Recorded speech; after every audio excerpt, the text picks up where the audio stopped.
Is putting yourself first really selfish? Well, first of all, let's define what it means to put yourself first. I'm sure we've all heard the line, you've got to put your own mask on before you put other people's masks on, which is true. You're no good to look after other people if you can't breathe. When it comes to putting ourselves first, this is what it means.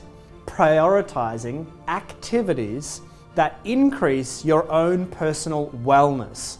So wellness being your mental wellness, your emotional wellness, your relationship wellness, your health wellness. All of these parts of your life are your responsibility, and they have to be a priority, because if you don't take care of them, no one's going to take care of them. And so that's what it means to put yourself first. So let's go back to the opening statement.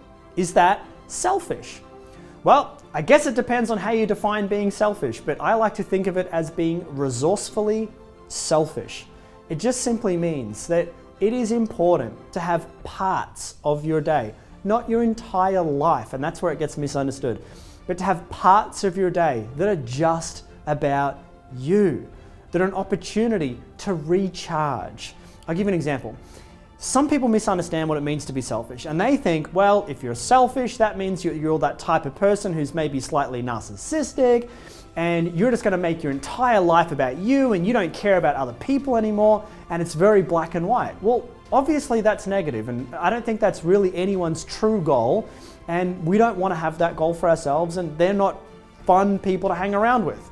So, there is a gray area, and it's actually quite far away from the person who's extremely selfish and self-involved and doesn't have any awareness of someone else.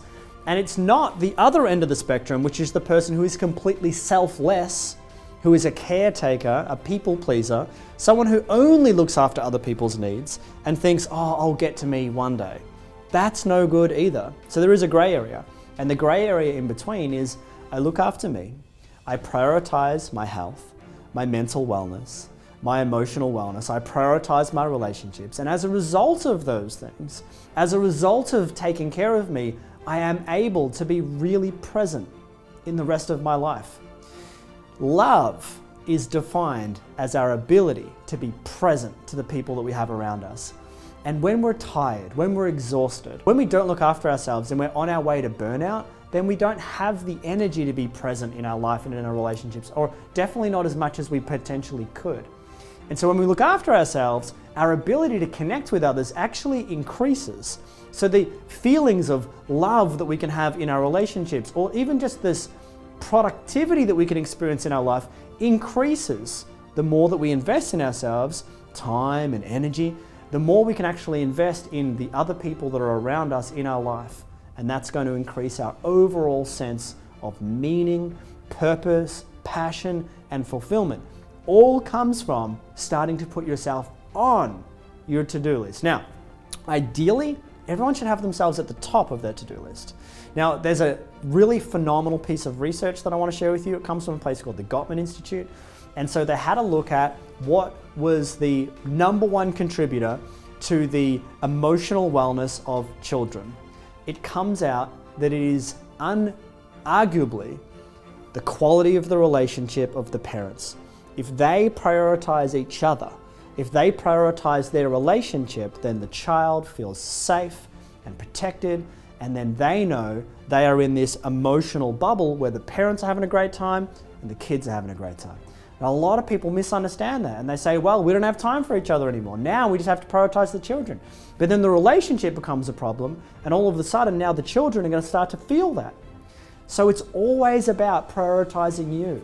It's always about looking after yourself, but it's not black and white. It doesn't mean, and then don't look after my children, or then don't look after my friends, and then don't do work. So it's not black and white. There's a gray area where we do both.